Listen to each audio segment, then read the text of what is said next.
Hello అండి, welcome to my channel. ఈరోజు నేను చికెన్ కర్రీ ఎలా చేశానో మీతో షేర్ చేద్దాం అనుకుంటున్నా. ఎక్కువ ప్రాసెస్ ఏం లేదండి, చాలా సింపుల్గా ఎలాంటి ఎఫర్ట్స్ లేకుండా కర్రీని సింపుల్గా ఎలా చేశానో మీతో షేర్ చేసుకుంటాను. ఇదైతే నా కర్రీ ఫైనల్ లుక్ అండి. ఎలా ఉందో చూడండి. పర్ఫెక్ట్గా కుక్ అయిపోయింది. గ్రేవీ కూడా మంచి చిక్కగా వచ్చిందండి. ఇప్పుడు కర్రీ ప్రాసెస్లోకి వెళ్ళిపోతే నేనైతే 1/2 kg చికెన్ తీసుకున్నా అండి. 1/2 kg చికెన్లోకి అల్లం, పసుపు, కారం, ఉప్పు, ధనియా పౌడర్ అండ్ మసాలా అన్నీ ముందే మిక్స్ చేసుకుంటున్నా అండి. కర్రీకి ఎంత కావాలో అంత అన్నీ సరిపడా వేసుకొని ముందే కలుపుకుంటున్నాను. ఈ విధంగా చికెన్ మొత్తం కలిపేసి ఒక 10 to 15 minutes వరకు పక్కకు ఉంచుకోవాలి.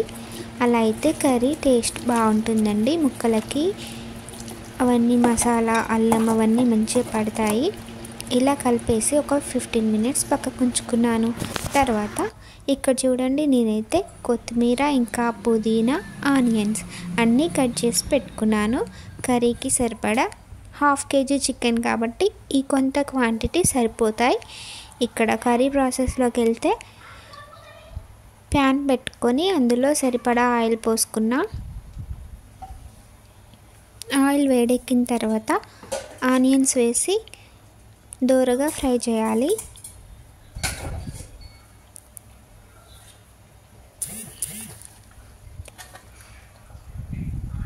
ఇక్కడ ఆయిల్ అయితే మంచిగా వేడెక్కిపోయింది. చూడండి, ఆనియన్స్ వేసి బాగా కలుపుకోవాలి. ఇలా లైట్ బ్రౌన్ కలర్ వచ్చే వరకు ఫ్రై చేసుకున్న తర్వాత అందులో మనం పక్కకుంచుకున్న చికెన్ని కలిపి పక్కకుంచుకున్నాం కదా, ఆ చికెన్ మొత్తం అందులో వేసేస్తున్నా.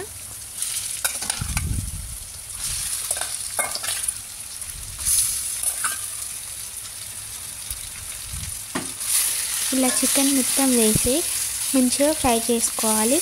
మనం ముందుగానే అన్నీ కలిపి పెట్టుకున్నాం కాబట్టి ఉప్పు, కారం, మసాలా, అల్లం, పసుపు అన్నీ ముందే కలుపుకున్నాం కాబట్టి అవి ఆయిల్లో మంచిగా ఫ్రై అయ్యేలాగా కోసేపు అలా వేపుకోవాలి.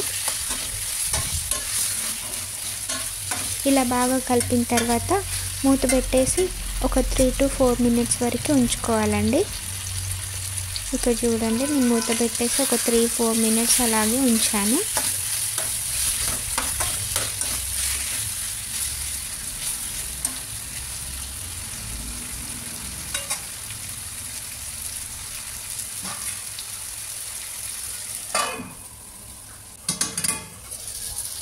ఇక్కడ ఒక 4 minutes తర్వాత చూడండి, ఇలా కొంచెం ఫ్రై అయిపోయింది కదా, దాన్ని అడుగంటకుండా మంచిగా కలుపుకోవాలి.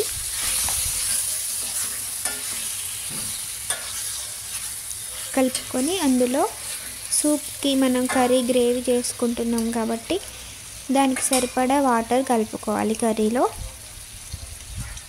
నేను ఇక్కడ అరచెంబు కంటే కొంచెం తక్కువే కలుపుకున్నాను వాటర్ అయితే.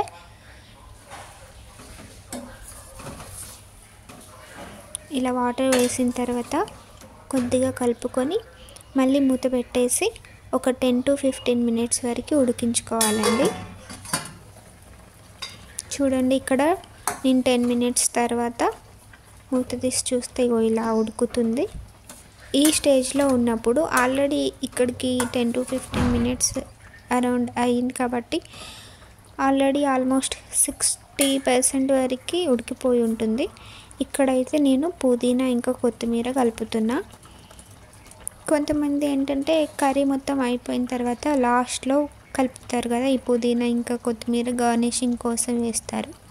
నేను ముందే ఒక కర్రీ అవ్వడానికి 5 minutes ముందే కలిపేస్తాను. అలా కలిపితే ఏంటంటే గ్రేవీ మంచి చిక్కగా వస్తుంది అండ్ ఈ కొత్తిమీర, పుదీనా ఫ్లేవర్ కూడా కర్రీలో మంచిగా తెలుస్తుంది. సో ముందే వేసి కలుపుతున్నా.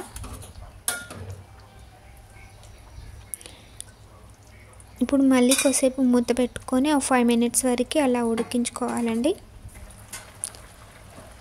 చూడండి, 5 minutes తర్వాత ఈ విధంగా ఉంది కర్రీ. మళ్ళీ ఒకసారి కలిపేసాను. చూడండి సూప్ అయితే ఇంకా కొంచెం వాటర్గానే ఉంది కదా, సో ఇంకా 5 మినిట్స్ ఉంచుకోవాలి. ఇలా బాగా కలిపేసి మళ్ళీ మూత పెట్టేస్తున్నా అండి. చూడండి ఇప్పుడైతే కర్రీ గ్రేవీ కూడా చిక్కగా అయిపోయింది. చూడండి గ్రేవీ మంచి చిక్కగా అయిపోయింది, కర్రీ కూడా పర్ఫెక్ట్గా ఉడికిపోయిందండి. చూడండి గ్రేవీ చూపిస్తున్నా, చిక్కగా ఎంత మంచిగా అయిపోయింది. ఇక్కడ చూడండి పీస్ని గరిటెతో గుచ్చి ఇలా కట్ చేసి చూస్తున్నా, పీసెస్ కూడా పర్ఫెక్ట్గా కుక్ అయిపోయాయి. సో ఫైనల్గా మా కర్రీ అయితే ఇలా అయిందండి. చూడండి బాగుందా, చిక్కగా గ్రేవీ వచ్చింది, పీసెస్ కూడా మంచిగా ఉడికిపోయాయి. కర్రీ ఫైనల్ లుక్ అయితే ఇదే అండి. ఇక్కడ నేను కొత్తిమీరతో గార్నిషింగ్ చేసుకుంటున్నా.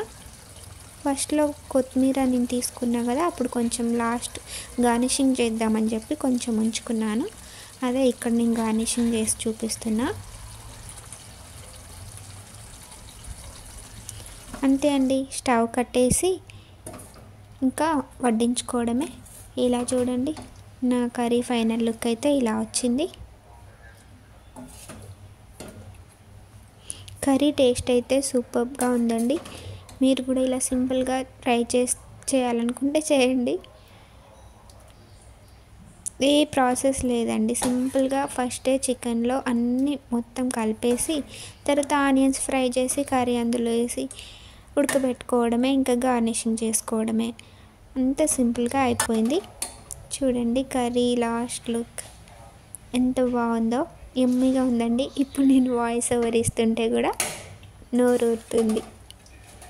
మీకు కూడా అలాగే ఉందా?